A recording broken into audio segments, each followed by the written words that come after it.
What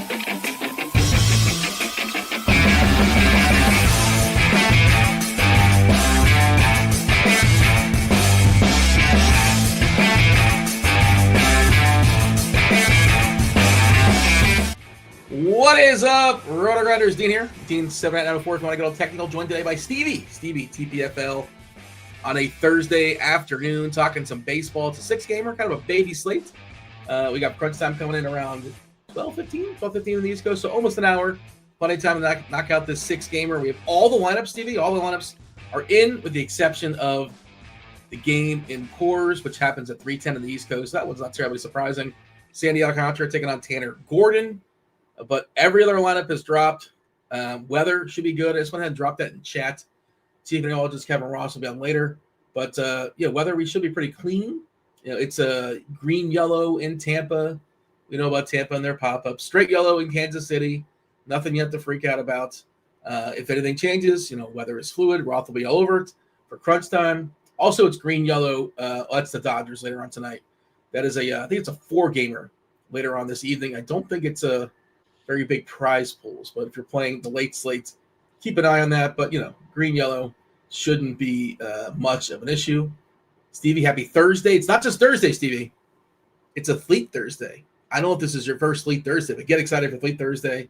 I know you're a big fan of Movie Monday and Film Friday, but today we're playing Fleet Thursday, Stevie. We're going to drop 5 individual clues. The chat's going to tell me what athlete I'm talking about in the Discord channel, rotogrinders.com/Discord. The live stream chat channel, first person to tell me who I am talking about, what athlete I'm talking about. Get yourself a week free of RG Premium. Producer Steve, he's all over it. He's already dropped the first clue for the people. It is cheese. Cheese is the first clue. And Dave Potts did play a little bit of goalie back in the day. I don't know if you guys know that. So I'm not saying who the athlete may be. I'm just saying the first clue is cheese. Later on, I mentioned it's a chief meteorologist, Kevin Roth, joined by Derek Carty, CEO of the Bat and the Blitz, as well as TastefulTides Tim, jumping in about 55 minutes or so. Stevie, happy Thursday. How are things? Absolutely fantastic. It's been a long week. I'm getting over the hill of the long week. Besides that, just had some.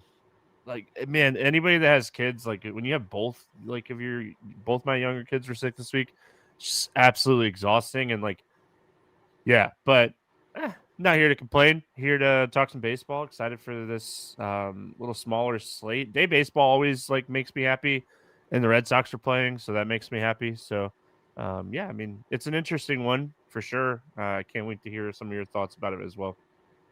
How bummed are we with I don't know if we've talked since Rowan Anthony looked really good, and he's done for this. Is he potentially available to come back during the playoffs? I think so, right? There's a chance.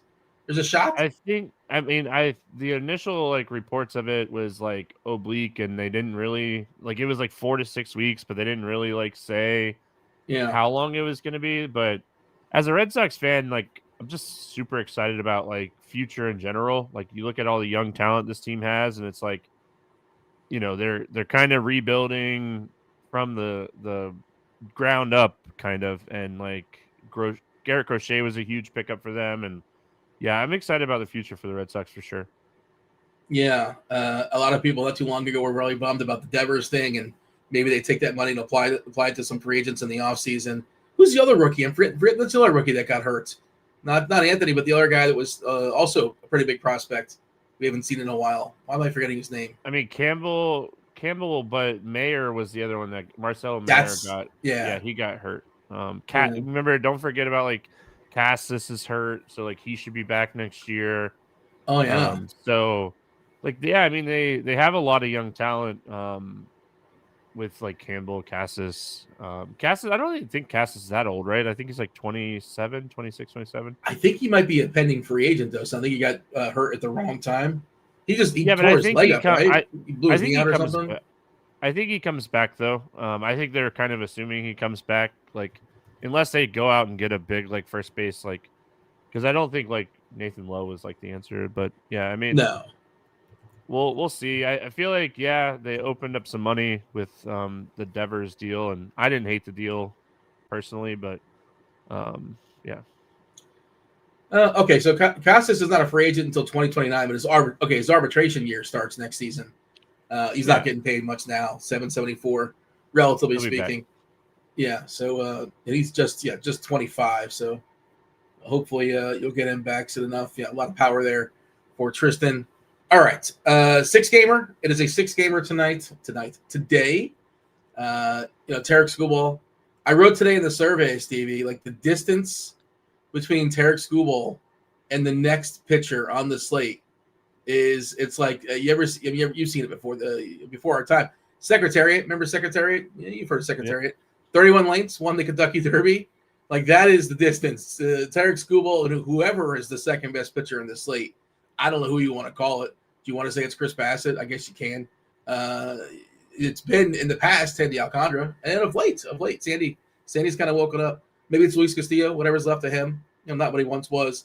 But Tarek Skubal, I know he was removed last time out, but Detroit, they have World Series aspirations. If they're rolling him out there, he left his last start because of a side. They said, they worked him on the side. Speaking of, they said he's fine. If they're throwing him out there, they would not do it unless they're being super, super cautious.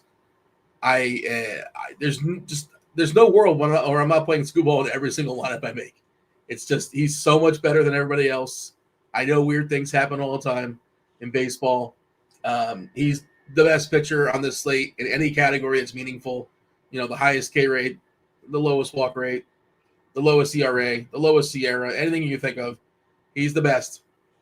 How do we not play Skubal in every single lineup? You have to. I think so. DK at least. FanDuel, you want to get a little bit different, whatever. But even there, I would play Skubal, but I can understand the argument, I suppose. Do you have a counterpoint to playing Skubal in every single lineup? No, I mean, he's by far not even remotely close the top pitcher on the slate. You could potentially make an argument for being underweight on him if there was a 1B or even a 2. But the problem is Bayo, not great. Bassett, I mean, he's okay. Luis Castillo, nothing like he used to be. Bad. There's just nobody that's who else can score 25 plus points on DraftKings today. I mean, sure, anybody could have a really good game, but it's just he's far and away the top pitcher. So I think if you're running 150 lineups, you're probably really comfortable on DraftKings, like you said. On FanDuel, maybe a little bit different, but on DraftKings, if you're running 150 lineups, you're very comfortable at 75 to 85, 75 to 85%, 80 to 90%. I think if you're building 150, I think you leave him off on, a little bit of a hedge because he's not going to be 90% owned. I think he probably comes in around the 60% range in large field tournaments. So you're still overweight, but you're still giving yourself a couple outlets if he does go out and put up an absolute dud, which just does not seem likely at all. But it is baseball, and it is a high variance sport, and anything can happen on any given day. So, yeah. His K rate, 33.5%. Next up is Ginn at 26.9%, which I think is possibly a little bit higher than I might land in a bigger sample. Tong in a small sample, 26.1%. Tough matchup against San Diego, at least from a strikeout perspective. I know it's a good ballpark. And there's a bunch of pitchers in the teens. I'm looking at our projections. You're talking about ownership. We currently have a Skubal around 50% on DK, and I agree with you. I think it's going to be at least 60. I just think it's going to get higher than that. It's because the main point is not just that Skubal is amazing, but just that if we're not going to play him, you got to pick two of the next guys that are all just sort of, various degrees of whatever. On FanDuel, we currently have him at 43%. And, yeah, you're talking about projections. And, again, it's pitching, it's baseball, weird things happen. But his projection, his median projection on DK is over 24 points, and the next guy is 16. So, it's quite the distance. You don't see that very often. We'll talk about. By the way, there's some guesses coming on through here in the Discord channel. We want to give away a week free of RG Premium. You see, scrolling right now is our first clue. It is cheese. It is not Aaron Rodgers or Greg Jennings or Ryan Braun. I see what a pattern there, though. I see what you guys are doing. Yeah, I don't know what else to say about Scuball. I'm just playing them. That's just what I'm doing, and probably going to be more than 50% owned. I think it makes a ton of sense. Who are you pairing them with on DK? You got to roster 2 pitchers. We have some other options. I threw out some names: JT Ginn, Bayo taking on the Athletics. Fairly big favorite, -147. Bybee against Scuball. Tong against the Padres. Randy Vasquez, who I can't imagine, just no ceiling on Randy Vasquez, and we'll probably talk about it more so when it comes to hitting. He's just been super lucky, just crazy lucky. I've been waiting. I don't know if you've been playing against him, but regression monster. I don't know if he needs a MapQuest. Is MapQuest still a thing, Stevie? He's got to find. Well, why can't the regression monster find Randy Vasquez? What is the issue here? He needs to put an air tag on Randy Vasquez because it's due. It really is due. He's got the biggest ERA in the slate, over 5, despite having an ERA at 3.56. Left on base at 82%, a homer to fly ball less than 10%. He's got the biggest barrel rate. He's at the lowest K rate. I think producer Steve's Mets are in a pretty good spot today versus good old Randy Vasquez, and that's one of my favorite offenses if you can't quite tell. Of course, there's a game in Coors. We'll discuss that. No lineups just yet, unless I missed them. No. So who's your favorite pitcher to pair? I have a pretty clear and obvious one, and I'm a little bit bummed to see ownership is there as well. I wasn't sure it would be, but it looks like it's going to be there. Tell me who the SP2 is for you on DK. Yeah, I think it depends on what you're playing. If you're playing like cash games, I could see going like a Bassett as your SP2. But me, tournament player, there's 2 guys that I'm kind of debating between. And like you said, ownership is kind of factoring into it a little bit. But Alcantara is probably the best pitcher under 8K, maybe the best SP2, because like he projects so much better than like almost every pitcher on the slate. Even he almost projects as well as like Scobel. So I think Sandy Alcantara in Coors is scary. Don't get me wrong, but the Rockies are just not the best offense. So they strike out a lot. He has plenty of ability to strike hitters out. It's a really good pitcher's umpire behind the plate in that game, which definitely helps. So I think he's kind of the chalky SP2. Maybe, like I said, maybe like Bassett. I don't like Bayo. The other name that I'm going to throw out there that is also really cheap here is Jonah Tong. And he is a very wild young pitcher. He gets a really tough matchup against San Diego, but he gets an extreme pitcher's umpire, which is always really good for pitchers that are struggling with command. This game is in New York. The Mets ballpark is one of the best pitchers ballparks in baseball. And he has plenty of strikeout ability and upside. So I don't mind taking some shots on him against a low strikeout Padres team and just kind of hope that maybe 5 innings where he gives up a couple runs, but maybe picks up like 4, 5, 6 strikeouts. So kind of be the tournament pivot. But as of right now, my main combo is Scobel and Alcantara. So half the pitchers actually have an extreme pitcher's umpire. Taking a peek here at Plate IQ. So there's 6 games. 3 of those 6 games have an extreme pitcher's umpire. The other ones, just pitcher's umpires. So there's no extremes for the hitters or even just a lean for the hitters. The extreme pitchers, the umpires, are for Sandy Alcantara, Randy Vasquez, Chris Bassett, Tong, Gordon, and Shane Baz. So for the game in Coors, between Miami and Colorado, for San Diego and the Mets, and the last one is Tampa and Toronto. So, and look, I'm still going to play, and you're right about the ballpark in New York, and I was looking at Weather Edge, and the most recent Weather Edge is telling us, this stuff gets updated every single hour. Slight lean, historically even better for pitchers in New York. 135 game sample, kind of a crosswind coming in from left field to first base, 77 the temp. Homers have taken a hit at 11% and 135 game sample. Runs down 4%. Same sample.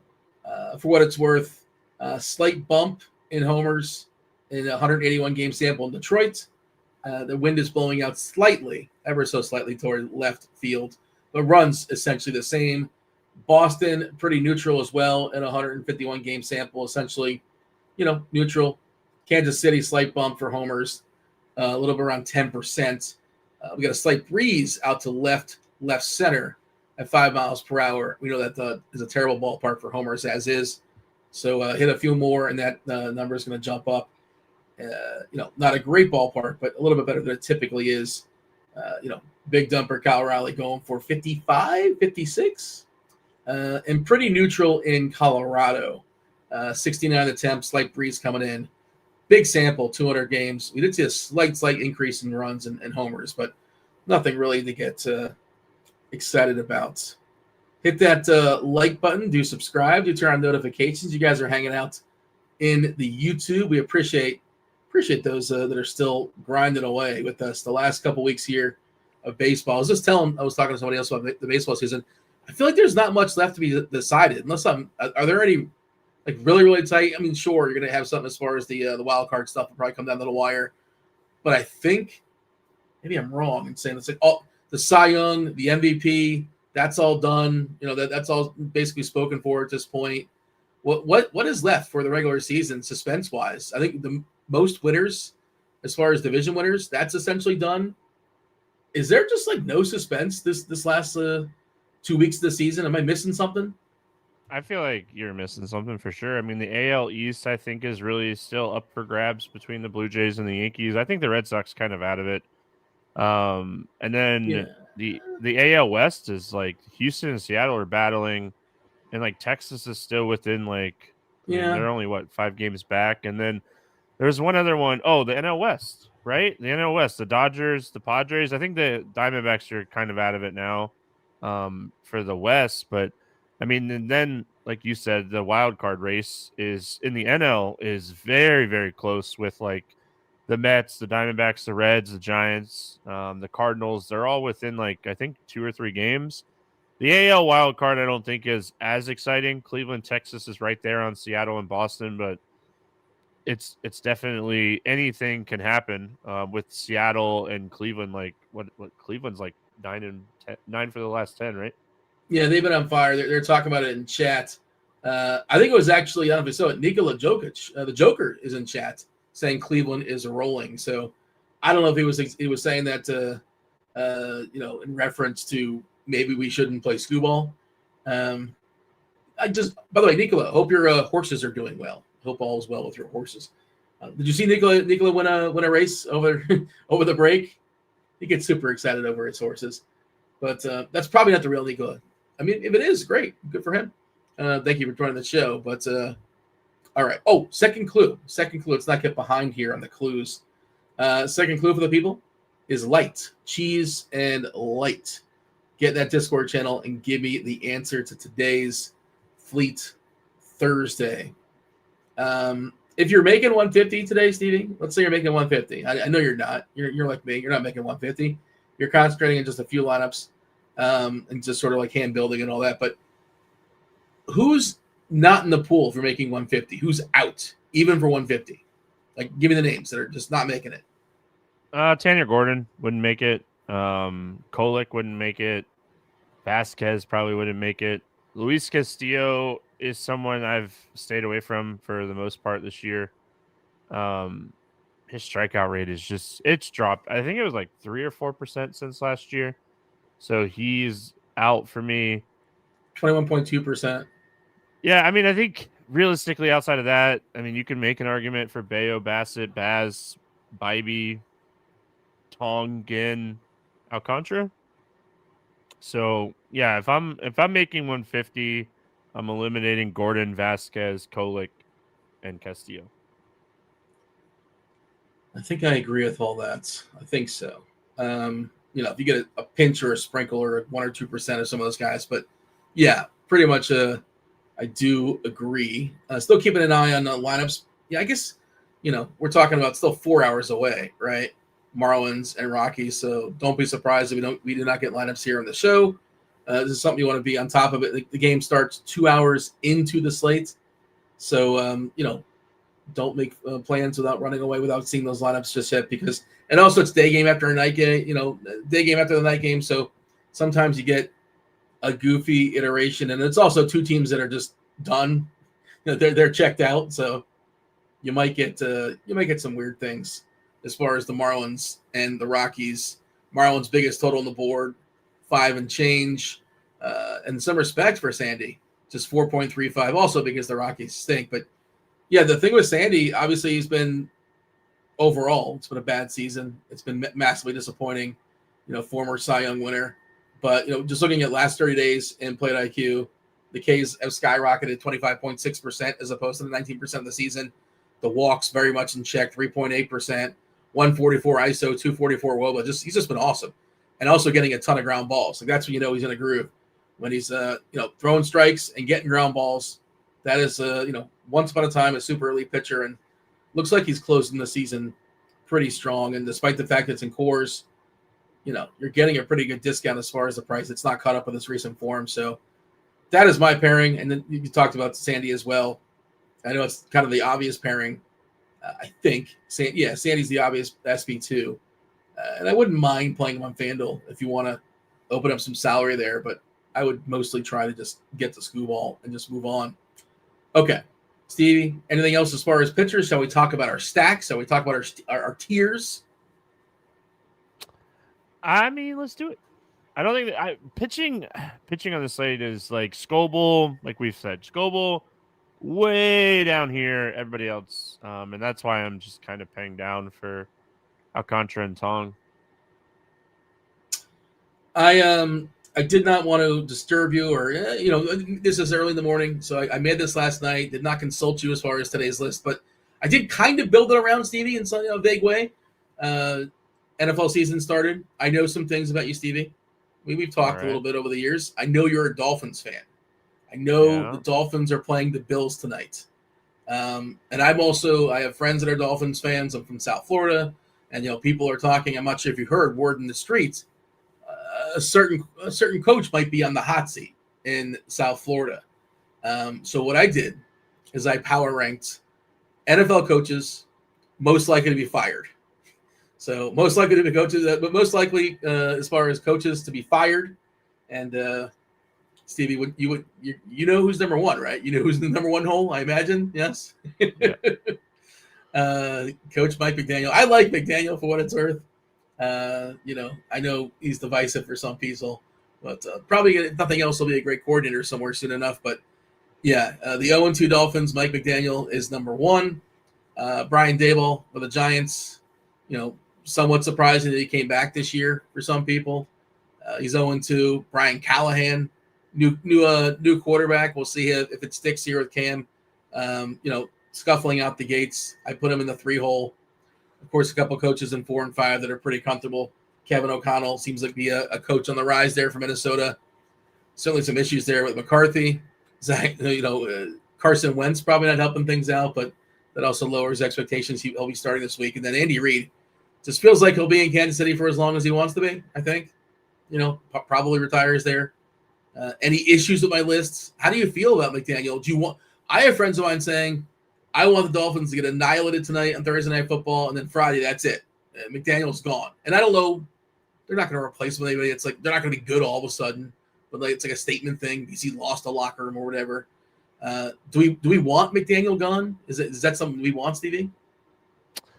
Okay, so I think that he has an incredible offensive mind. I just think that I don't know. I was so excited his first couple years, right? Just what they were doing, and like you said, maybe he's lost the locker room. I don't know if I'd have him number one. I think I'd have the Giants coach with Brian Daboll. Like I would have him up top, and then I think you're missing somebody here. Like I get Callahan being on there, but I think instead of Callahan, you should have had Zach Taylor. I think he's on the way out in Cincinnati. I just thought he was a 2. I thought he was a 2. So I thought 3 is kind of in the middle. But yeah, I think he's one of the next ones. I was looking at the odds too. I believe McDaniel is the most likely to be the first one fired. And it probably I isn't. wouldn't be shocked if, I think Zach Taylor gets fired at the end of the year, but Yeah. I mean, The Burrow injury obviously doesn't help. if the Giants keep losing, I could see them making a statement too, for what it's worth. But I think McDaniel definitely on the hot seat. But yeah, to answer your question, I don't know. I coach, so it's really hard for me to say. Like, it seems like McDaniel has lost the locker room. But I don't know. Is Tua really bad? Like, is it It's Tua? not great. Yeah, I mean, is it Tua? I don't think Tua fits the system. So I don't know. Did you see the pass? I mean, he had a successful pass to Tyreek last week, like a Oh my 45-yard pass God! or Did so. you see him miss him wide open late in the game? Yeah, I saw it. I'm a But Dolphins like, fan. Of course, I not saw even it. that. I'm talking the play that was actually successful, but like it wasn't because Tua put like all his oomph and everything in his body to like throw the ball like 40 yards down the field, and he underthrew Tyreek, and Tyreek was able to get it, but it was a successful play, and it just looked terrible. It takes forever for him to kind of load up, you know. I don't know. I mean, I think it's more Tua than it is Mike McDaniel's, but to each his own. yeah. I mean, I think that they obviously just paid Tua, so that's troublesome. So they're sort of married to him for a couple of years, but at least until maybe he can get out of it. But I think they need to be shopping for a new quarterback soon enough. But it's a big old mess in Miami. At least the Hurricanes are playing well. People are excited about the Hurricanes down here. But okay. By the way, I was going to drop the third clue for today's Fleet Thursday. We already have a winner in two. Shout out to the Discord. Third clue is brothers, for what it's worth. Brothers is the third clue. We'll play it out just for fun, but we have a winner in the Discord channel. Shout out to D Pike. D Pike took down today's Fleet Thursday. Okay, let's throw some teams on the board. San Diego versus the Mets. Jonah Tong versus Randy Vasquez, 9 total. The Mets are a minus 147 favorite. I believe it's their standard lineup with the exception of the backup catcher, Torrens, being in there. Otherwise, it looks pretty normal to me. All right. Wait a second. Did I just goof? I may have just goofed. Oh, no. Let me throw it to you and see if I goofed or not, because I might have. Let me know where to put the Mets and the Padres. It's on you. Sorry. I might have screwed all right. something up. Good job, Dean. So I've had the Mets in the D-Bowl. Like, I think they're one of the better stacks on the slate. If this was in a different ballpark, I think they'd be one of the top hitting stacks on the slate just in general. But I like the spot for them a lot. Like, again, when we get to this time of the year, we're definitely looking for teams that are playing for something, and the Mets are definitely playing for something. So every game matters right now. The top of the lineup is just still so talented. Vasquez, his advanced stats definitely suggest this guy should be getting crushed. He's not, but he should be. I mean, he has an 8% strikeout rate last season against lefties, and this season it's like 13%. So he's just really bad. So I really like the Mets. And then the Padres, I'd put them in like the Callahan range. I could see this going either way. Like, I like Tong's strikeout upside, so I think he's still very playable. But when he does struggle, it's like power righties. So like Tatis, Machado, Laureano definitely makes a lot of sense here. So I could see like mini stacking the Padres. So I wouldn't put them all the way back, but I'd put the Padres in the Callahan range. I think that had this game been in a different ballpark, I think you could have used these teams a little bit more. But yeah, I mean, that's kind of where I'm at. Like, I would definitely like secondary stack the Padres, and I think the Mets are definitely full stackable here. Yeah, I don't like that bullpen behind Vasquez for San Diego. Their bullpen is pretty loaded, but if you can get to Vasquez early, which is the hope here if you're stacking up the Mets, then you wouldn't get the best arms for San Diego waiting in the wings, to kind of mop things up. So I like the Mets as well. Something I wrote about today in the survey is that, at least as of the time I was writing it up, the most popular player, according to projections, ownership-wise, was Otto Lopez. He's got like a 140 ISO. I understand why he's in cores, right?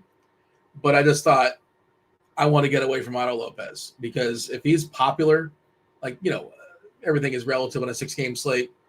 I want to spend up to be different on somebody like Francisco Lindor, who's got real upside. So I love him for tournaments. And of course, you can absolutely fully stack them. That's talked a little earlier about Vasquez and how the over regression monster is knocking on the door. In theory, one of these days, he's going to get his face punched in, and it's all going to kind of correct itself, because the ERA and the Sierra just do not line up. He's the biggest barrel rate as well on the slate. Not going to miss many bats. And by the way, I did goof. I did crown a winner, but thankfully, Deepai kind of figured it out and kind of guessed correctly. We're going to give the win to Deepai, because that is on me. Getting a week free of RG Premium. I'll tell you, you'll figure it out soon enough where you can kind of figure it out if you're in the Discord channel.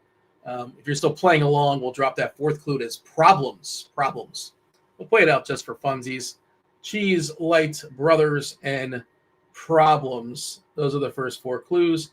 Toronto taking on the Rays. 7.5 total. Pretty light total here, especially if this ballpark wind is blowing in a little bit. It is going to be in the 80s in Tampa. Shane Baz versus Chris Bassett. Lau is back in the lineup for the Rays. He had an off day yesterday. Both Lau and Lowe are back in. Toronto versus the Rays. Where do you want to throw these teams on the board? Yeah, I mean, I put the Rays and Kevin O'Connell. Like, I think Bassett is really solid. Could they potentially do it? Sure. They just don't have a ton of power in this lineup. Like, outside of Brandon Lau, nobody has an ISO over 200 against right-handed pitching. So I typically like to stack offenses that have a little bit more power, just in a good run spot, something like that. So don't necessarily love Tampa. And then Toronto, Baz, when he struggles, is like right-handed power, which, Vlad, Springer, there's a lot of right-handed power here. So I think I'd put Toronto in that Brian Callahan range. Like, I think they're another one of these like mini stack, potential 4-man stack type of situations. So Vlad, Barger, Springer, Varsho, Lukes, I think they're all very playable here against Baz. Like, when he struggles, it's power, it's Tampa, it's good hitting conditions this time of the year. So that Toronto, I'd put Callahan. Tampa, I would put O'Connell. Yeah, every time I see Varsho, on Plate IQ, it's kind of wild. Though the sample's not huge, 187 at bats, first righties, but a 409 ISO and a 393 WOBA. I believe every one of his home runs this year have come against a righty. I'm fairly certain of that. That was something I checked not too long ago. But also, like, Caminero being absent from that Tampa lineup certainly hurts that stack. Getting the day game, when you get the end of the year, Tampa season's over. I think has he hit 40? I think he's hit 40 plus, if I'm not mistaken at this point. Breakout season for Caminero, day off for him. So that stack does look significantly weaker. The Guardians have a team total less than 3 because they're taking on the greatest pitcher in the world in Tarek Skubal. Detroit is a minus 237 favorite. Tanner Bybee on the other side. Where are we going to place the Guardians and Detroit? Yeah, I think Cleveland's going to hang out with Andy Reid and, just be that team. Like, yeah, you can make a strong argument for how good they've been playing, and all of that, but they're still facing one of, if not the best pitcher in baseball, when it comes to Tariq Skubal. So I'm not playing Cleveland today. I'm all in on Skubal. I built 3 teams and he's on all 3. I'm not overthinking it. So I'm not playing Cleveland. And then as far as Detroit goes, Kevin O'Connell range, maybe Brian Callahan range. Like, I think that you could make an argument for this stack with Carpenter, Green, Meadows, Torkelson. Like, Bybee is one of those guys, when he does get hit, it's typically like power. He's been running really lucky lately. Like, his BABIP was like 240 over his last 5-6 starts. It's really low. So I mean, there's some negative regression coming to that. He is a guy that his ground ball rate has gone up as the season has kind of progressed. But I mean, I like Kerry Carpenter a lot, and I like Riley Green a lot. I'm a huge fan of this offense just in general. I like the Tigers. I didn't ever think that those words would come out of my mouth, but I really like what the Tigers have done as an organization. And Yeah. I mean, you could make an argument for Detroit. So I would put them in that like kind of in between like Brian Callahan, Kevin O'Connell range. Yeah, Detroit's with 85 wins, 87 and 67, well ahead of Cleveland. I guess if you're Cleveland, you absolutely have to win this game if you think you're going to take down the division. 4.5 games back, 4 in the loss column. You got to get every win against Detroit that's available. So I suppose it's kind of must win for Cleveland. I was looking at the plate IQ stuff, and we know this year Cleveland's invulnerable to strikeouts against lefties. If you need any more reason. They're front loaded as far as the first 3 guys, Martinez, J-Ram, Kwan, they can contact, but everybody else is deep in the red. And Scooble this season, 32% Ks. Collectively, this lineup, 22.9%, but it really spikes after the first 3 and falls off the table pretty quickly. Okay. Athletics against your Red Sox, 9 total. JT Ginn, Brian Bayo. Butler back in the 1 hole. He's kind of bounced around. 6, 7, 8, depending on even against righties. Sometimes it's been sort of a rough back half to his season, but Butler is leading off once again. Kurtz feels like a really interesting tournament play. I know Fenway, unless you pull it, it's not that great for lefty power, unless you hit that pole, obviously, but it jets out pretty quickly and becomes pretty tough down the right field line. Of course, for righties, you got the monster, and that's much easier. JT, again, really dramatic splits. So for me, one of the best hitters in the slate is Jarren Duran. I like Yoshida as well, but he's not like a big power guy. But, a cash game play, if you will, pretty cheap. And Nate Lowe, I think, is a pretty interesting tournament play because, again, if you look at his splits, pretty dramatic. Really good against righties, lefties. It's been tough sledding for sure. Boston, your Red Sox versus the A's. What do you got? Yeah, I'll go to the A's first. We're going to put them in Andy Reid, and I love the A's. I stack the A's probably more than anybody, but I'm going way down here, and this is the reason why.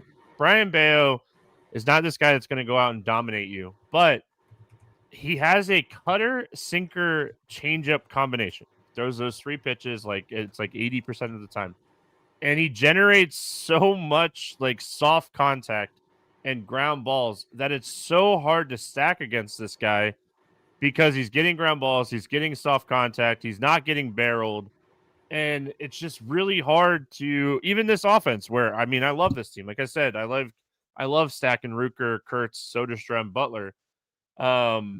It's just more of he generates so much soft contact. So I would one off the A's today if I was going to play them, but I think he's only allowed like 1 home run over his last 5 starts. He's just not a guy that typically goes out and gives up a lot of home runs, and that's what we're kind of chasing when we're stacking. So I'm out on the A's today, and they're typically a team that I love to stack, but I'm going to put the Red Sox all the way up. Brian Double. Just JT Ginn is a guy that's very hittable. Like you said, the lefties come into play really fast here. And Bregman is really good righty-righty. Story has been healthy this season, which is great. And he can hit anybody, really. So Yoshida, Lowe. Then you get down to, like, the bottom half, and it's like, they're okay. But I think you're stacking the top half of the Red Sox lineup today against Ginn. And it's not even just against Ginn. They continue to have one of the worst bullpens in baseball, which is why we stack against the A's so much. I'm just kind of pulling up the plate IQ stuff. I mentioned the Ginn thing, right? Against righties, really, really dominant. 32.6%, a 248 WOBA, 152 ISO. But lefties, almost a 300 ISO, a 455 WOBA. That is pretty troublesome for sure. So do prefer the lefties here. But yeah, like you can fully stack Boston as well. I did pull up, you were talking about Bayo. He's in the 69th percentile as far as barrels allowed, the 80th percentile when it comes to ground balls. He keeps the ball on the ground and, subsequently does not give up a ton of homers, 0.76 homers per 9. That's a 9% homer to fly ball as well. So, and it's, I guess it's a negative ballpark shift these days with the Athletics coming to Boston. I think so. I know Boston. Conditions matter, of course, but right, we're going to say it's a better hitter's ballpark out there in Sacramento. I think so. Is that fair to say, Stevie? All things being equal? So too. Yeah. Think so. All right. So we have 2 more games. Still waiting for the Marlins and the Rockies. Hit that like button, you guys hanging out in chat. Do subscribe, turn on those notifications. Also, we might have time for questions because, crunch time coming in around 10 minutes or so. Chief Mineralogist Kevin Roth, as well as Derek Carty, CEO of the Bats and the Blitz. I want to see if anything's changed as far as weather. I don't see anything, but I'll drop this in chat for the people. And also TastefulTides. Speaking of the people, TastefulTides, proud member of the People's Show, 9:30 in the morning, talking some NFL. Tim should be coming in about 10 minutes or so. All right, Seattle, Kansas City, Stephen Kolek taking on Luis Castillo. The Royals are a slight dog here, Castillo versus Kolek. Seattle's a minus 123 favorites. You got Randy Arozarena, Big Dumper, Kyle Rowley, J-Rod, Naylor, Polanco, Suarez. Dominic Canzone, he of the 3-dong game a couple days ago. I don't know if I'd necessarily chase that, but certainly an interesting cheapie, if nothing else. Rivas and Crawford in the 9-hole. Yaz leading off for KC, Mike Yastrzemski, Bobby Witt, Vinny P on a Tortellini Thursday. Garcia, Sal Perez, who just does not stop hitting home runs. Frazier, Caglione, Carter, Jensen in the 8-hole. So both catchers are playing. Sal Perez and Jensen, I imagine, probably Perez is DHing. And then Massey in the 9-hole. Jensen, by the way, looking at this minor league stuff, he's got some speed and some power, and he is pretty cheap. So I think that Kansas City could be useful. Well, you know what? I'll just throw it to you. Where do you have Seattle and Kansas City? Yeah, I mean, I think that Seattle is in between like the Callahan to Bull range. I feel like you could easily stack Seattle on this slate. Kolek is not necessarily a bad pitcher. I don't know if we necessarily call him a good pitcher. He's a below average strikeout pitcher. And when you have a team that has a lot of power like Seattle does with Suarez, Polanco, Canzone, Julio Rodriguez, Cal Riley, Rosarina, like Josh Taylor, like they all have power. So I think that they're a very stackable offense. So I never hate playing these types of stacks. And I think we're all kind of rooting for Cal Riley as a switch hitting catcher to get to 60 home runs. Just incredible what he's doing this season. So I think they're very stackable. And then I would put Kansas City because I love stacking against Luis Castillo at lefties. I'd put Kansas City in Kevin O'Connell, and it's more of just they don't have a lot of lefties. Like I want to play Yaz, I want to play Pasquantino, I want to play Jock. I mean, I don't mind Carter Jensen at catcher, like you said. I think he has a lot of pop, and he might be a nice pivot off of Hicks today. So I'm using him at catcher right now in my main lineup.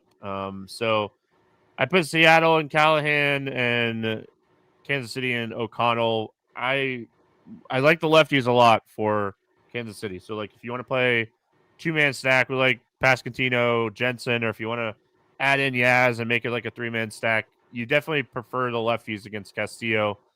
You could obviously always play Bobby Witt and Perez, but I prefer Jensen at catcher over Perez today. Yeah, I think I'm going to use some of these lefties just to kind of for salary relief against Castillo, picking on his splits. Caglione, I know he hasn't quite got there, as far as power. He's been kind of disappointing, but you could see it. You could see it, and he's gonna get better. And he's not a complete project, but also it's built into the price. He's super cheap. I don't mind Yaz either, and Carter Jensen. Of course, if you have the most money, Vinny P is the best amongst the lefties. And then also, if you're stacking, by all means, get the Bobby Witt and Sal Perez as well. Why did you pick 60 homers for Kyle Raleigh? I'm curious. I'm looking at it just because that's a round number. Single season record is, of course, Barry Bonds at 73. And if we work our way down, people will say that some of these may not need an asterisk. Bonds 73, McGuire 70, Sosa 66, McGuire, Sosa, Judge 62 a couple years ago, Roger Maris 61. I know switch hitting, I think he's number one all time, right? He took over Maris. I believe he's the number one all time switch hitter. No, he took over not Maris. He took over Mantle, I think it was, if I'm not mistaken. So he's the all-time switch hitter in a single season. Stanton, like 6 years ago, hit 59 homers. But yeah, he can close in on top 10. Yeah. So and 60 was just a number because he broke Perez's like catcher record. It was like 48. Yeah. And like Johnny Bench, you just think of some of the catchers that he's like passed, and like hitting 60 home runs by a catcher in one season. Like this dude goes out and catches like all the time. Like it's just an incredible feat, I feel like. So yeah, I mean that's why I picked 60. I just thought 60 would be really cool. I think 61 would be really cool as well, but I thought he would slow down. Just to see a catcher hit 56 home runs right now. I mean, like we don't expect that from like catcher production. He's changed the way that like catchers are looked at in the fantasy world too. Yeah, I'm not much in the season-long baseball streets, but I wonder where he lands next season. Because I'm sure he was probably pick 100 or so, coming into this year, if even that high. Probably not even pick 100 coming into this season. But he had 30 plus last season, I believe. But yeah, and like the wear and tear of being catcher. I know he DHs some game, obviously, but the wear and tear, you'd think it would kind of wear down, as the season progresses. But he hasn't really done that. Hasn't really slowed down. And we're talking about 55, 56 in the season, and with 10 days plus, 10, 11, 12 days. Maybe they keep in the lineup just to. I know they have aspirations in the playoffs, but I wonder if they're going to let him stick around and play most games just to kind of boost that record. Well, chase down some of these guys, I suppose.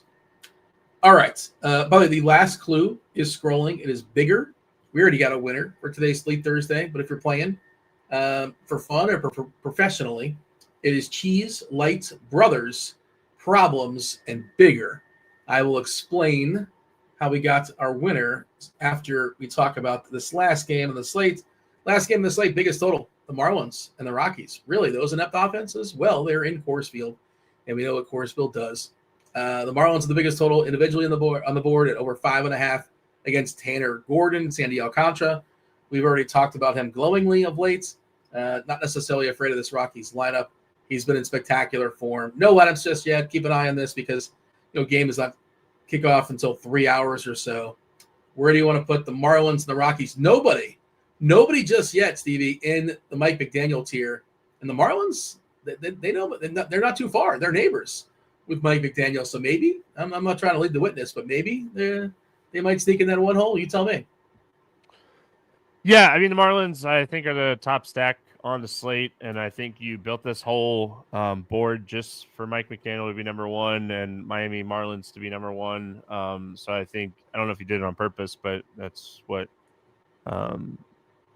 it seems like. But yeah, I mean, Miami, top stack. Tanner Gordon's awful. He is not a good pitcher.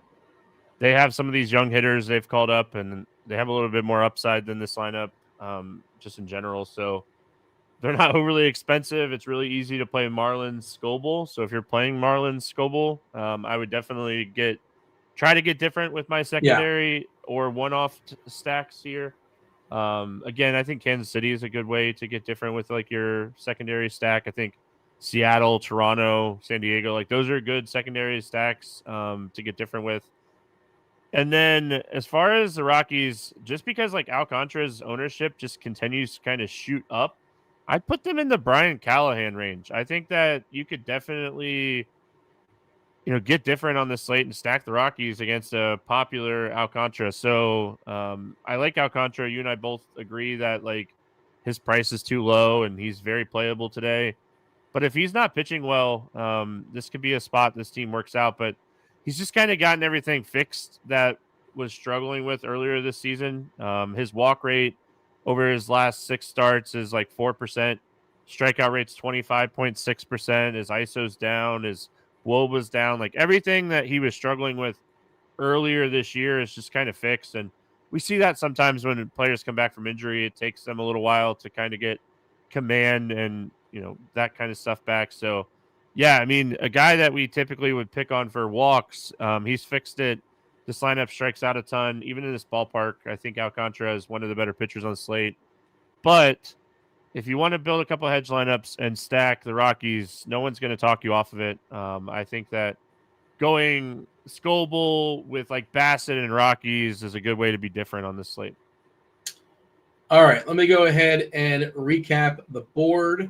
If you joined us late, I power ranked NFL head coaches most likely to be excused from their job in honor of Stevie being a Dolphins fan, in honor of the Dolphins playing the Bills tonight. I'm assuming are you watching the game? You said you went to bed pretty early last night, but are we watching the Dolphins and the Bills this evening, for better or worse? Yeah, I mean, I plan on watching it for sure. I've been a Dolphins fan long enough to be okay with losing. But yeah, I'll watch the game. I mean, I think it's a very small possibility for the Dolphins just to cover like the 12.5 point spread. I think that Buffalo is going to beat up on Miami tonight. That's supposed to be 50-50. You're saying, so you like Buffalo laying the points. It's tough. No, I don't. Short week I don't on the bet. road. Yeah. I don't bet Thursday night football because of that. Like short weeks, anything can happen. I was looking at some James Cook props earlier. But yeah. Yeah, he had a big game last week. Greer, the GM for Miami, the history of the NFL, Stevie, you probably know this. The longest tenured GM in the history of the NFL, which has been around for a while, for never winning a playoff game. I think it's like 8 or 9 years. Still hanging around. So I mentioned McDaniel. We don't really know the GMs as much, but yeah, he's also we'll see. We'll see if he lasts the season. Okay. Let me go ahead and recap the today's Sleep Thursday. I know you were playing along, Stevie. You know the answer, but you didn't spoil it. Thank you for not telling the people because we live in a society. We want to have a fair game, and we did have a winner in 2, actually. It was D. Pike. The first clue I had for Fleet Thursday was cheese. Now, many people thought that was in reference to the Green Bay Packers. It was not, but this person did play for Wisconsin, the Badgers, and also they were born in Wisconsin. So there you go. A slight little curveball, but yeah, not exactly a Green Bay Packer. And yeah, technically, I guess it wasn't a winner in 2, but it would have been in 3, I think. I think they would have got it in 3, but I kind of goofed because, well, they actually said his brother. He's got a couple brothers that played football in the NFL. 2 is light. 2 is light, and light was in reference to the last name for this person. What powers a light bulb? I don't know the technicality. I'm not freaking Edison over here, but what do they call them? Watts? I think they call them Watts. Is that what the kids call them? Yeah. So that was in reference to light bulb. Now you know who it is. You know it's one of the brothers. 4, of course, problems is in reference to this person's number because they're number 99, and you got 99 problems. And 5, bigger, was in reference to where they played a good chunk of their NFL career in Texas. Everything bigger in Texas. The Texans. We're talking, of course, about Watt, JJ Watt. All right. Steve, you have any homers for me? Anybody you think's going yard tonight? Anybody going yak? I don't know if you hit up the sportsbook stuff as far as picking out homers. We're both in Florida, and like the home run odds. Worst place ever to like want to bet home runs is Florida. If anybody's ever curious, where they have us is home run. It's so hard to bet home runs in Florida. Like, can't bet. I was looking at one the other day. It was like plus 350 on Hard Rock, and it was like plus 1100 on Bet 365, and I was like, "Yep, it's impossible." I will say, like NASCAR odds seem a little softer in Florida, so like good for being in Florida, it might benefit me a little bit. But yeah, I mean, I don't have the odds up in front of me, but I would say Duran, Pascantino, Johnson would be my three favorite home runs today.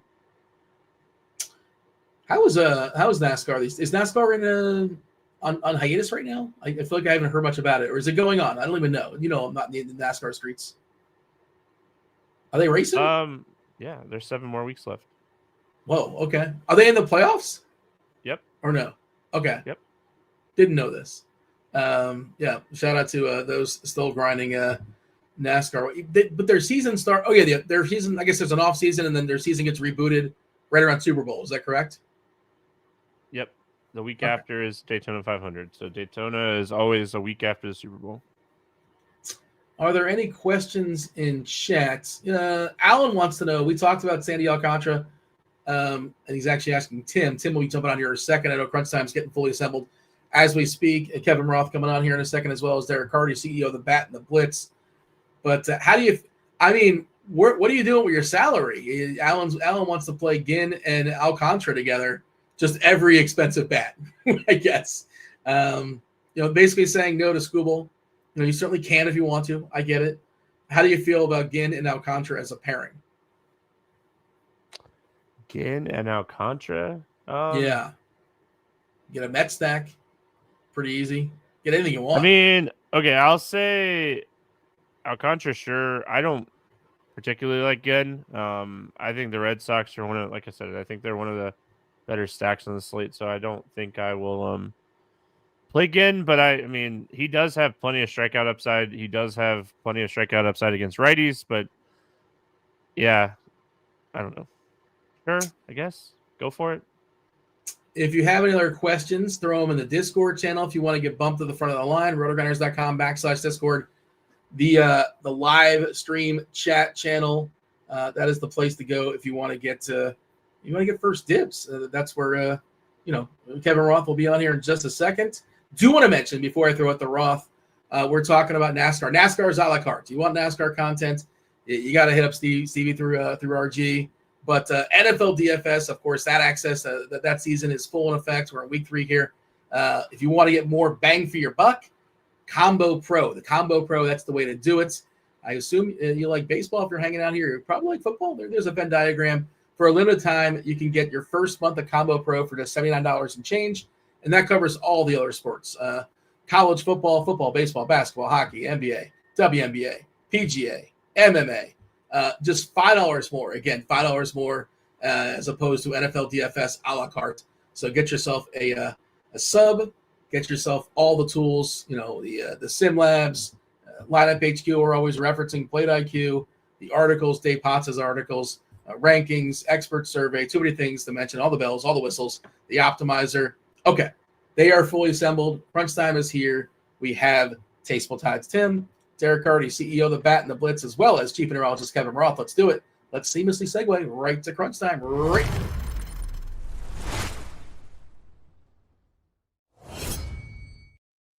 What's up, boys? What's up? What's happening? Roth wearing a green shirt with the green backdrop.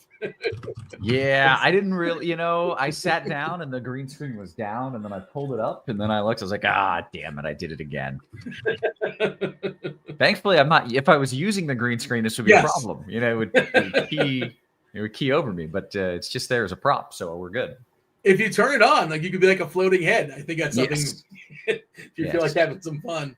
But I will continue to make Chop mad just by having the green screen and not using it. It is one of the things that angers him more than anything else. It does. It's you not much angers Chop, and we're not even sure. You never really know if it's a bit with Chop, or you never really know if he's angry.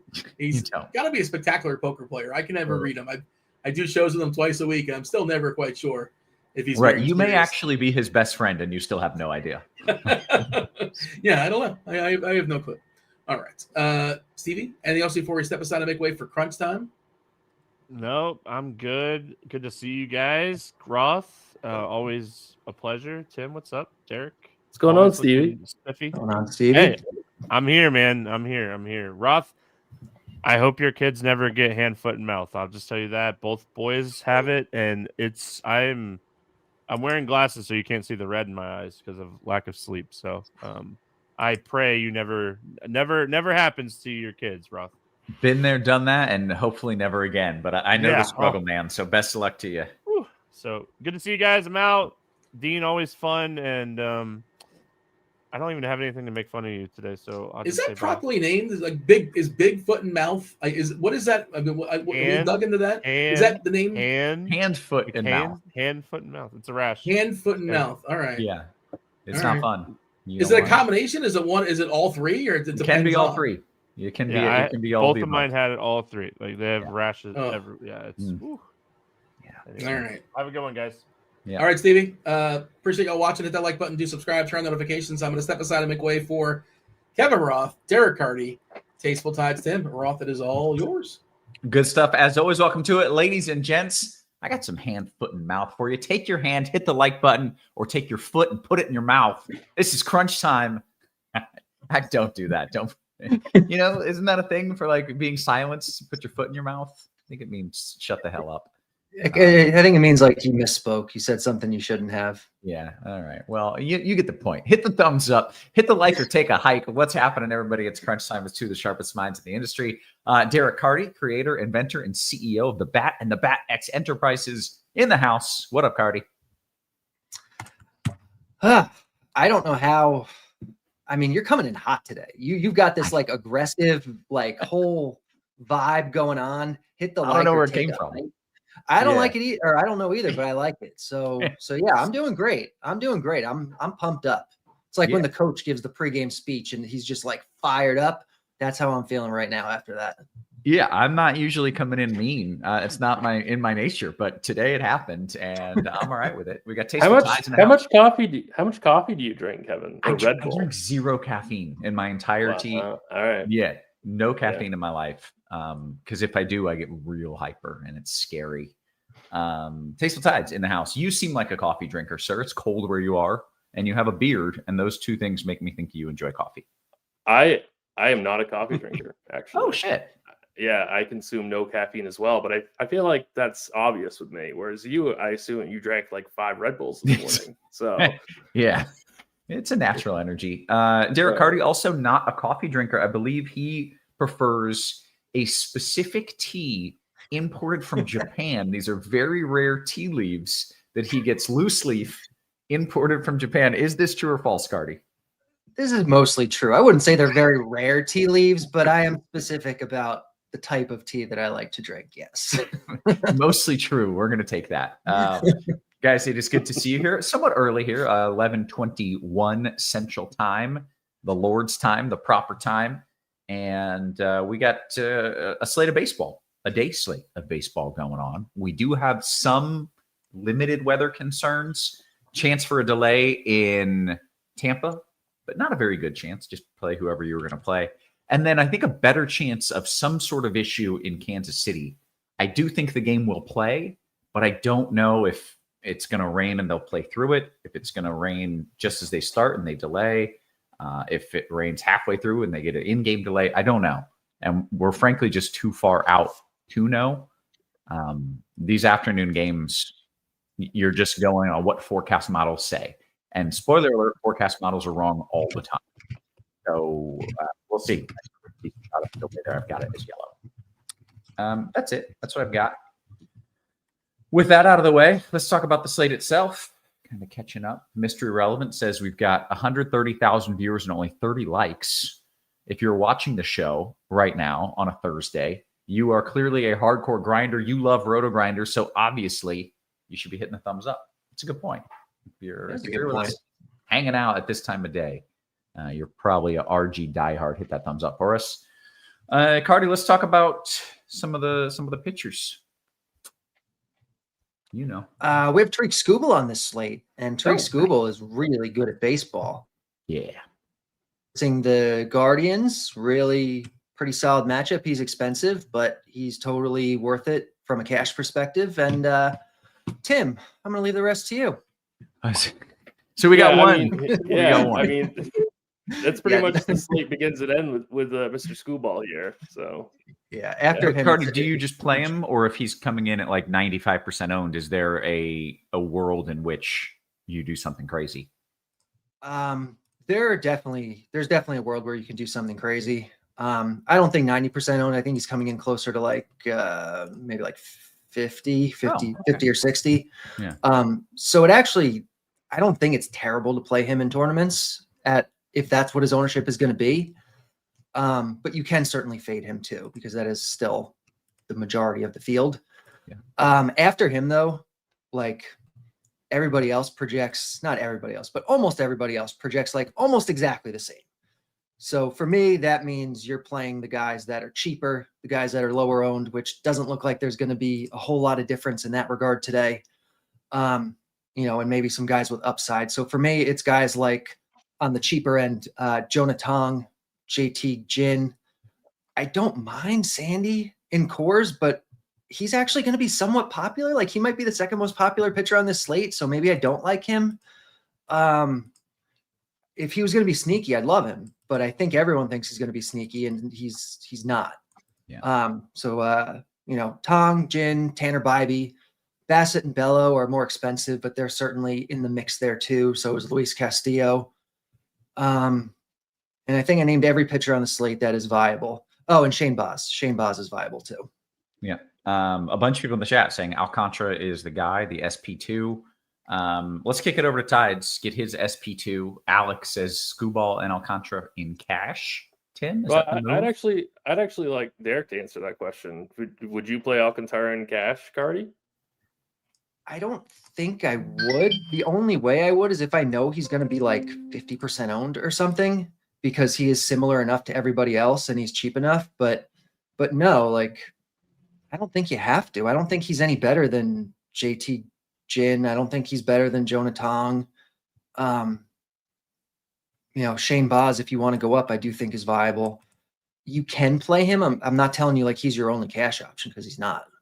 Yeah, I agree with the last part of that for sure. Like, you absolutely do not have to play him. I think you can play him.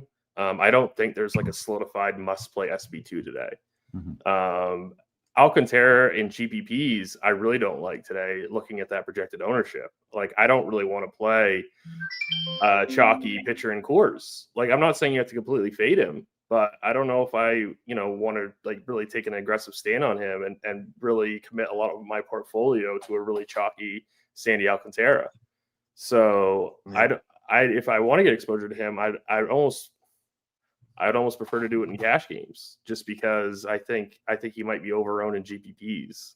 I think Jonah Tong is the pivot in GPPs, or Jin. I think that they're okay, but I also kind of like the Red Sox. We'll talk about that. But really, Alcantara, just due to ownership, I don't really love. And then I think some of these guys like Bayo and Bassett, Baz, they're fine. The issue is that you pretty much, I think you pretty much should be overweight on Scuball today. Like, I think you should get over that 50% mark. I think you should be playing him in 3 of 3 and a 3 max, and I think you should definitely be playing him in a single entry. So he's kind of expensive. So I feel like you should be kind of saving at SB2 here, and with one of these guys. And I think the play is Tong. He's my favorite guy for like a GBP pivot off of the Alcantara chalk. Yeah. Okay. Very good. Let's talk about FanDuel really quick. You only get one pitcher there. Tim, I think we only have one good pitcher on the slate. So he's 10-7 on FanDuel. It's even easier to play him over there. He would easily be the first guy in. And then if I wanted to get different, I'd almost say, I don't even know who I would go. Maybe Bayo at 8,400, Bybee at 82. One of those guys. Alcantara is kind of the same situation, but he is going to be much lower owned on FanDuel.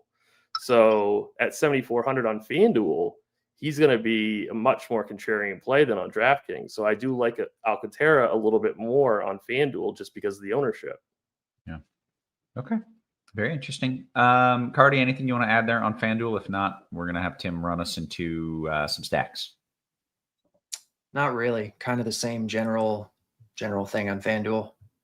Okay, very good. Tim, let's talk about the stacks. And I assume money is a bit of an issue. If we're kind of all in agreement, we're paying for a stud pitcher. It kind of is, but then we have those pretty decent below 7K pitchers, though. So it really, salary's not a huge deal. And we'll talk about, but we do have some pretty good value salary saving options at hitting. Yeah. So a lot of the offensive, like the best offensive, aren't that expensive. Oh, nice. So it's salary's not a huge thing, but I mean, today, just like the previous couple of days, it begins and ends with Coors Field. I mean, the Miami Marlins, in my opinion, are the top overall stack. I'm seeing some systems really likes Colorado today. I don't have a problem with that, despite the fact that Alcantara is a good pitcher, but they remain really, really cheap. So I don't mind getting to some Colorado. So, we kind of start off with Coors Field and then we find some pivots. I don't think the Red Sox are going to go very highly owned. I think they're a pretty solid play today. I heard Stevie on the previous show talking about them. I really like the Red Sox as well. And then I think the Mariners have some GPP appeal also. I'm trying to think like what my fifth team would be. Probably the Mets against Randy Vasquez, but they would fall to like number 5 for me. Yeah. Carty, you were raising your hand. Obviously, you like the Marlins, but also you like the other side of that game. Yeah, the bat likes Colorado actually more than the Marlins, and they're easier to get, better values, cheaper stuff. So they're the Rockies, but it's also Coors Field. They're cheap, and as bad as they are as a team, their hitting is not terrible. Their pitching is awful, but their hitting is not terrible. Marlins are great. The only other team that the bat sees on anywhere near that level is the Mariners today, but they are considerably more expensive and harder to get to than either Coors team is. But I still think in tournaments, Mariners make a lot of sense in certain builds. After that, just about every team on the slate, except for the Guardians against Scooble, project very similarly. So I agree that the Red Sox at their prices make sense. I think the Royals at their prices make a lot of sense too. Yeah. Okay. Very good. Guys, let's go around the horn, talk position by position. And Carty, you get to lead us off. Look at your talk. Yeah, so we have obviously the Coors catchers, Hunter Goodman's 5K, and we have Liam Hicks for 3.7 and Agustin Ramirez for 4.9 on the Marlins side. I don't think we have a lineup for either team yet, but assuming that they're in there, the Coors guys are going to be the cash plays.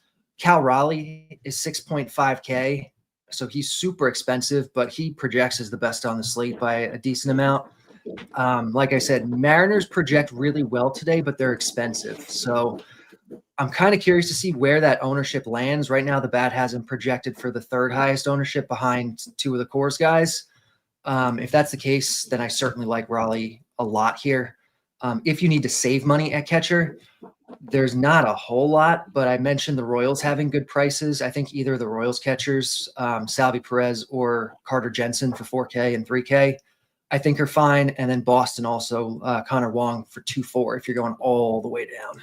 Yeah. Okay. Tim, your thoughts? Yeah, Cal Raleigh remains to be, still not really highly owned. So in GPPs, if you want to get off some of this Rockies chalk, it's really not a horrible play because the Rockies catchers, or at least Ramirez and Goodman, they're 4.9 and 5K. So going up to 6,500, yeah, that sounds like a lot, but you're probably playing one of these expensive guys anyway. So I really like Raleigh today as like a GPP play. Just even if you don't stack Seattle, just play him as your one expensive one-off today. I think that's fine. If you don't want to do that, obviously we've got the Coors guys. We've got Carter Jensen, like Carty mentioned. And I think if you really just want to all-out punt it, you can go with Connor Wong batting 6th on that Red Sox team that I like today in GPP. Yeah. Okay. Very also, good. if you guys can hear my dog snoring in the background, just let me know and I'll try to figure out a way to get it to stop. So I heard something, but I wasn't sure what it was. So now I'm listening intently. But anyway, it's not distracting me. My bulldog is snoring like right next to me. So they do that. They're kind of famous for that. First base. Yeah. First base. I don't really love first base. I think guys like we did get the Rockies lineup. Is trying to see if Blaine Krim is in it. Blaine Krim is in it. He's batting 6th. I think he's a decent value play today. Same thing with Liam Hicks. So both those guys are totally viable in any format. Vinny P at 44. I probably would play Vinny P in cash, but it's pretty close between him and those Coors guys. Spend up options my favorite would be Nick Kurtz, but you've got Vlad and Alonso there also. But I think it's going to be a Vinny P for me in cash games. Yeah, Carty, your thoughts? I don't think there's like one strong standout you have to play him in cash kind of guy. Vinny P is definitely in that mix, probably one of the better options. But Vlad and Alonso, I think you could go up to. I think you could go down to Torkelson for Detroit. Blaine Krim, the independent, you can definitely play. And it's kind of a slate where like first base is all over the place. So play a guy in your stack, one off the top guys. Everything is viable here, really. I approve of the subtle Ted Lasso joke there, by the way. We are at second base. Carty, what are we doing there? In cash, you're playing Tyler Freeman because second base is, as usual, a dumpster fire, except we have a really good second baseman in course, and that is Tyler Freeman leading. Is he leading off? Actually, I still haven't seen this lineup. I forget what you said. I don't know. Yeah, he's batting. So it's Freeman, Moniak, Goodman, Beck, Tovar, Krim, Karros, Fernandez, Ritter. So I think it's Fernandez in for Brenton Doyle off of Doyle, what we had. Standard. Otherwise, the same. Yeah. Yeah. Okay, good. So Freeman leading off, I think, is great. The only other guys on the slate that I think are like actually good plays would probably be like Brandon Lau and Jorge Polanco, who I like a lot. I like Seattle a lot, and he's one of the more reasonably priced options and comes at a really bad position. So I like Polanco a ton. After that, though, like it's bad. If you need to save money, it's probably like David Hamilton, Ryan Ritter. You can go down to Michael Massey, who's like free if you have to. But yeah, after that, kind of that top tier, second base is just terrible. Yeah. Okay. Tim, your thoughts? Yeah, I'm going to be playing Polanco today in cash over Freeman. I'm certainly not saying people can't play Freeman, but I just kind of prefer Polanco there. So I'm paying the extra $200 for him. David Hamilton, definitely part of Red Sox stacks. I really like him today. He's actually in my primary single entry team. So I do like Hamilton a ton today. Brandon Lau is certainly the one-off here. If you're just looking for a powerful bat. But really, I think everybody else here at second would just be like only in stacks for me. There's really nobody here that I'm actively looking to play. Yeah. Okay. Then we get to go to third. So assuming the Marlins lineup comes out as we expect, it's going to be Connor Norby or Graham Pauley. I think as the top plays at the position. I think both are completely fine. You can't play both. You have to play one or the other. But if you have the salary, it's Norby. If you want value, it's Pauley. And then I think there's some interesting like power guys you could get to. Maybe a Manny Machado, a Eugenio Suarez at 45. Mark Vientos, I think, has a pretty decent price today at 3,600. I haven't talked a lot about the Mets, but I think he'd be a decent play. I think that would really be it for me in terms of players outside of stacks. Yeah. Okay. Carty, your thoughts at third? Agree on the cash guys, the Marlins, Norby, if you have the money, Pauly, if you need to save. There are two guys that I like in GPPs as one-offs that he didn't mention, I don't think. Eugenio Suarez, I mean, I've mentioned liking Seattle a lot, so you can play him in a Seattle stack, but you can also just one-off him because he has power and he's facing one of the worst pitchers on the slate. And then Jose Ramirez against Skubal. I don't mind at all. You can one-off Ramirez here. You can get some leverage off of Skubal. He's expensive, but not like crazy prohibitively so. So and he's Jose Ramirez. So I like that play today. Yeah. Okay. That takes us to shortstop, Carty. Back in cores, we have Otto Lopez probably as the best option here for Miami. We have Ezequiel Tovar for Colorado for 500 less that you can play. After that, you're just looking for something to get different. The expensive guys I think are good today. Whit and Lindor in particular, you can play either of them. If you want to spend down to get different, I think JP Crawford is the guy I like doing it with. Again, Seattle. I like Seattle today. He's hitting 9th, which isn't ideal, but he is cheap. And after like the top like couple of elite guys and cores, shortstop does fall off very quickly today. Yeah. Okay. Tim, what are you doing at short? If I'm not going to be playing the Coors Field shortstops, I'm going to be playing Trevor Story at 4,900 just because I'm riding Boston today if I'm not playing Coors Field. So Trevor Story would be my next guy in. I really like the JP Crawford call. I do like Seattle a ton. So I do like Crawford quite a bit. I'm not paying up for Lindor. I'm not going to play it for Bobby Witt, but people certainly can do that. It's not bad if you want to do that. I just personally, I can't get to them today. So those expensive options are not going to be in play for me. Yeah. Okay. That works. I believe we get to go to the outfield, Tim. Yeah. So Jacob Marcy at 5,400. He's my top outfielder. Obviously, guys like Juan Soto are going to project better, but I guess I'm just maybe not as high on the Mets as maybe projection systems are. But personally, they're not for me today. I really like Jarren Duran at 5K. He would be probably my next favorite outfielder outside of Marcy. Then there's, Mickey Moniak and some of these other cheaper Colorado bats. Brenton Doyle is out of the lineup, so I think that does kind of hurt that lineup a little bit. But I think you still got Jordan Beck and Mickey Moniak that you can play from the Colorado side. Julio Rodriguez. I don't know if he's going to be extremely popular, but I do like him just as like a contrarian spend up outfielder.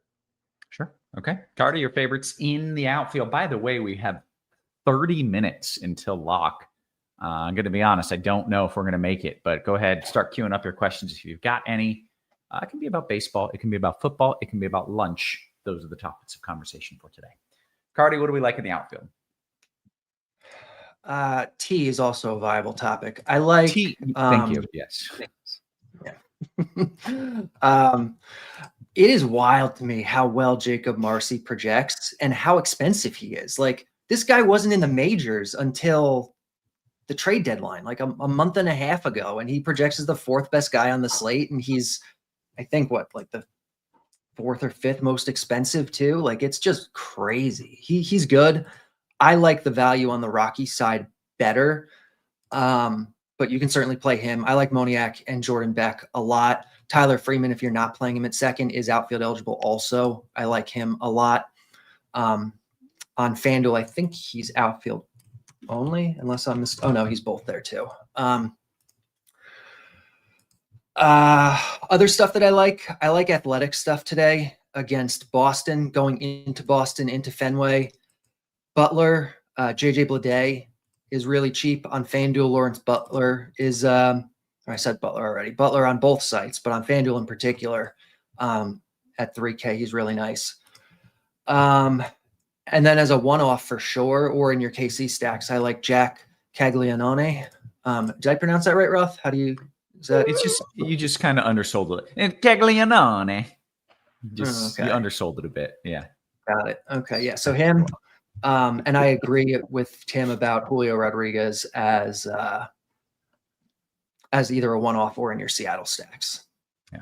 Okay. Very good. Shout out to Peter who says, "Don't worry, Roth. I have a bunch of 5v5 questions to help fill the time." Thank you, Peter. Here we go. Here we go. All the way until lock. And that's going to wrap it up for today, folks. You have been crunched. Yeah, we love us some 5v5s. Hey, I do want to make sure you hit the thumbs up for us if you have not already done so. We're going to get some home run calls from some of the sharpest minds in the industry. But first, you want to win? Of course you want to win. NFL DFS, that's the name of the game this time of year. Why not get more bang for your buck? Combo Pro for a limited time. Get your first month of Combo Pro for $79.99. It's only $5 more than NFL DFS. So basically, we're giving you all the sports for $5 more than just NFL. So obviously, you might as well do that. Don't pass it up. Great value going on. You get the $5 off, by the way, for your first month of the Combo Pro subscription. So make sure you're doing that. Let's do some QQs. Oh, some home run bets first. Tim, what do you like? Jarren Duran for me and Julio Rodriguez. Julio Rodriguez is plus 450 right now on DK, and Duran is, where did he go? He's plus 470 on DK. Okay. Carty, you got a few names? Yeah, I just dropped a couple on Scores and Odds, like right as the show was starting. JJ Bleday, Let me see, what were the odds on him again? Best odds right now, plus 900 or so you can get. Also, Seiya Suzuki, if you have ESPN, was plus 525, and I thought that was a really good play inside Cincinnati tonight. And if you want like the long shot, Austin Hedges at plus 1500 at Caesars is showing some good value. He projects to hit a home run 8% of the time, but at plus 1500, that is very good expected value. Very nice. Okay. We did get the Marlins lineup in, by the way. It's Marcy, Ramirez, Hicks, Lopez, Pauly, Wagamama, Johnson, Myers, and Sanoja. Wagamama. Haven't heard him called that before, but wow, like Wagamama. That's pretty good. I think Wagamama is this international restaurant. I could be wrong, but now every time I see his name, it makes me think of that. Now I'm upset that he's not good because I want to play Wagamama. I want to say it on shows every week. Like I need this. So it's Wagamama in for Norby, and it's Myers in for Hernandez. Norby. Okay. Is this a little disappointing, Carty? You were in on the fish. Are you now out on the fish? Pauly's gonna be a lot more popular now. He's gonna be like really, really highly owned. What does Wagamama cost? What does Wagamama cost?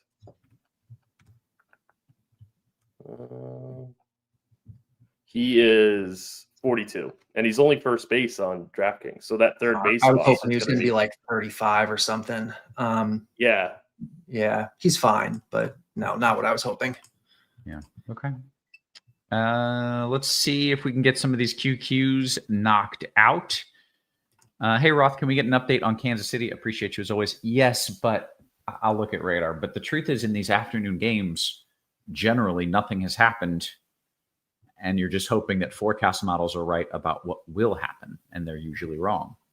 There's actually some rain around right now. I'd say that's kind of a good thing.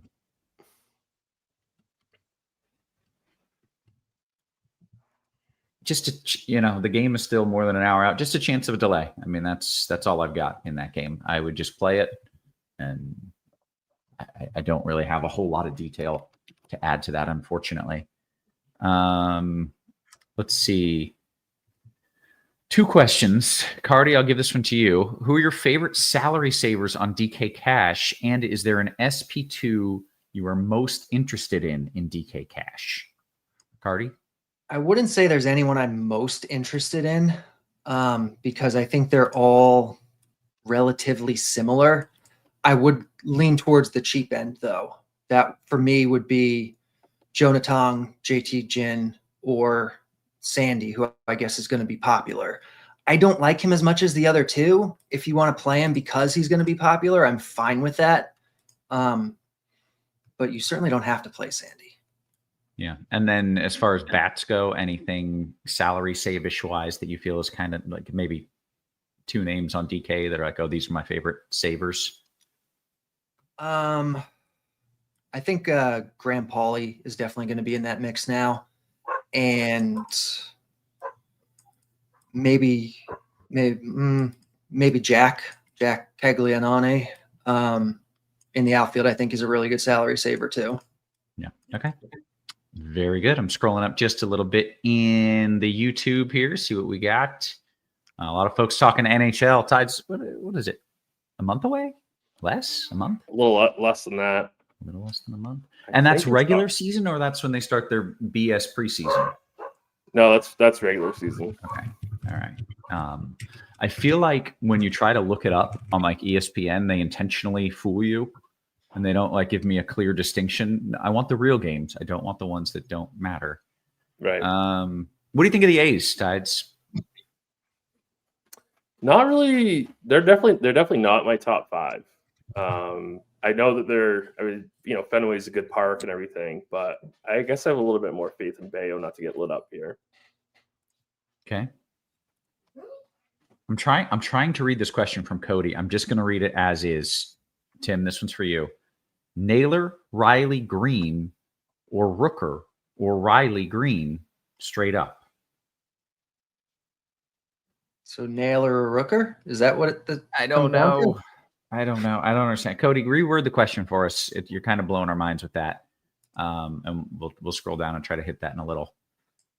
Your favorite FanDuel GPP pitcher? Tides, I'll give that one to you. You sticking with It's Scoo Ball? still Scoo Ball. Yeah, it's still Scoo Ball for me. Yeah. Okay. Your three main stacks on DK, Carty. Let's say you're doing a 3 max entry. You don't have to have 3 different stacks, but your 3 favorite stacks. Colorado, Seattle, and I guess in a 3 max, give me Miami too. Okay.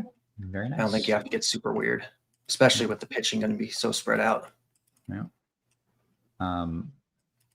Someone said Dean is on my Mount Rushmore. Oh, here we go. Josh Naylor, Riley Green, or Brent Rooker straight up, Carty. I think that would be Rooker for me. I can check projections real quick, but I do like A's today quite a bit, and Rooker is always a threat to go yard. Yeah, Rooker. Okay. J3 says Dean is on my Mount Rushmore, and then he said, actually, the DFS Mount Rushmore is just Dean 4 times with producer Steve doing sound effects in the background, which it's pretty good. I like that. Let's see if I missed any questions here. Myers, or Joseph says Sonja, but I think that might be Sonoha. Tim, Sonoha Myers or Marlins. Yeah, I think it's Myers. Assuming I don't know if Derek has the pinch hit stuff pulled up for Miami. I know I got it. Is there a difference between Myers and Sonoha?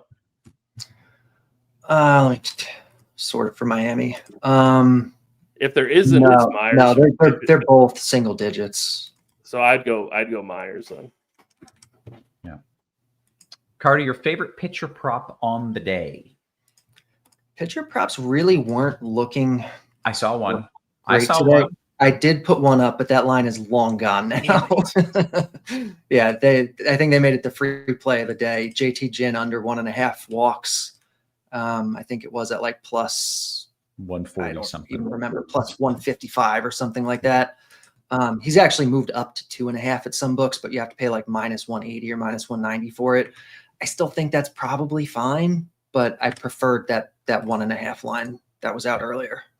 I just love the analysis behind that. Like, it's such an obscure thing, by the way. Like, we're going to bet this pitcher to have less than 2 walks. First off, that's just an insane bet. But then as I read the analysis behind it, you're like, this bet is projected to win 53% of the time. And I'm like, that's not very good. But you get this amount of money back. And so just the way that you dive into it, I mean, it was a good bet because you're getting good value on it. I'm just always so impressed by you. Just like, this is the math. Here's the bet. Here's the math. Here are your odds to win and what you get back.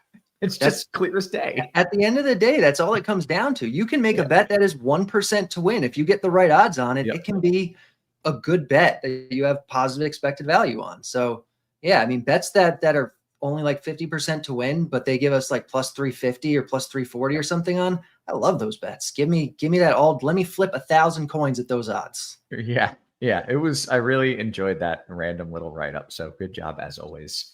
Carty, your favorite single entry pitcher on FanDuel not named Screwball? Jonah Tong.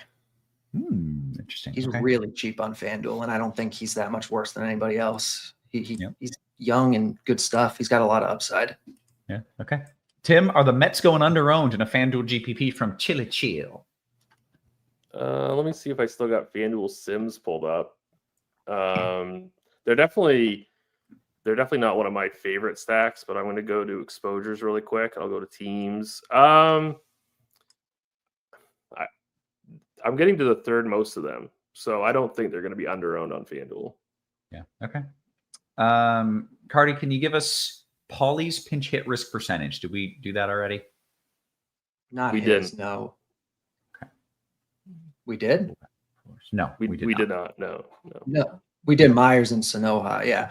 Paulie's pinch hit risk is 27%, which is not massive, but it's definitely there. Yeah. Okay. Tides, Blade, Low/Lau, or Simpson on FanDuel, last man in. Yeah, last man in needs an outfielder, it sounds like. I think I would go Low. Okay. Thoughts on Baz? See, this is my guy. Like, this is who I would play. I don't know why. I'm just obsessed with him. Shane, Baz, Tim. You playing the Boz man? I personally am not. I'm not saying that people can't do it. He's okay.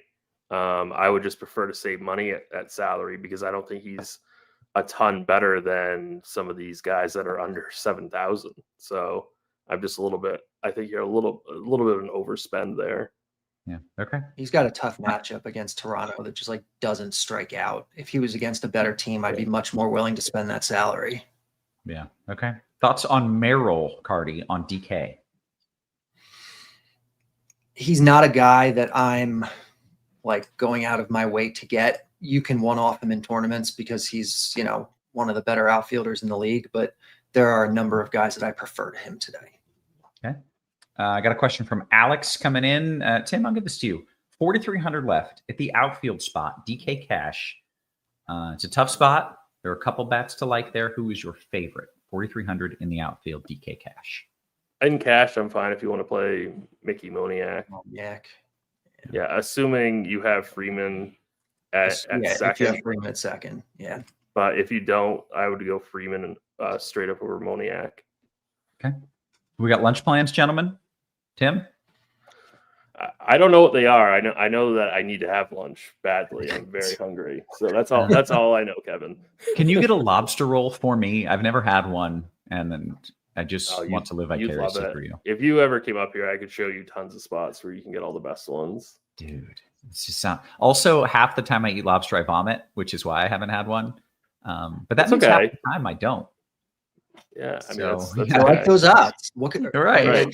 Depends what the returns are. Are they giving you plus 150 on it? Because then depends how good the lobster rolls. Yeah.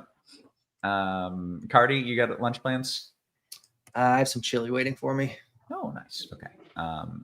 Steve says never had one. It's the vomiting thing. I would still eat it, but my wife is very against it. I've only had lobster maybe 12 times, and I've yacked 6 of those times. So it's like, I like how you've kept track. So you really do know the exact percentage. I really like it, is the thing. Like every time I have it, I'm like, oh, this is so good. And then sometimes 30 But here's the later, thing, 12 is still a pretty small sample size. And the majority of people don't yak from lobster. So if you regress that to the mean, it's really more like a 35% chance you're going to yak. Okay. Now I'm in. Tides, let's get some lobster rolls. Let's do it. Coming up. We're going to find it. I have found it's not, if it's undercooked or like not cooked to shit, like I need to cook it all the way through and then I won't vomit. If it's properly done, I vomit, I think is what happens. Top stack in a FanDuel GPP. Carty, what are your thoughts? I mean, it depends a little bit on the format. The Rockies are my favorite today. They're not going to be like low owned, but you know what? On FanDuel, they're not going to be that owned, it looks like. Give me Rockies. Yeah. There we go. I think we did it. I think we did all the things that we came here to do. Gentlemen, let's clear on out, enjoy some baseball, and win some money, hopefully. So for Carty and for Tides, for our wonderful production crew, always working hard behind the scenes, guys, we appreciate you. We love you, and we will catch you tomorrow. You have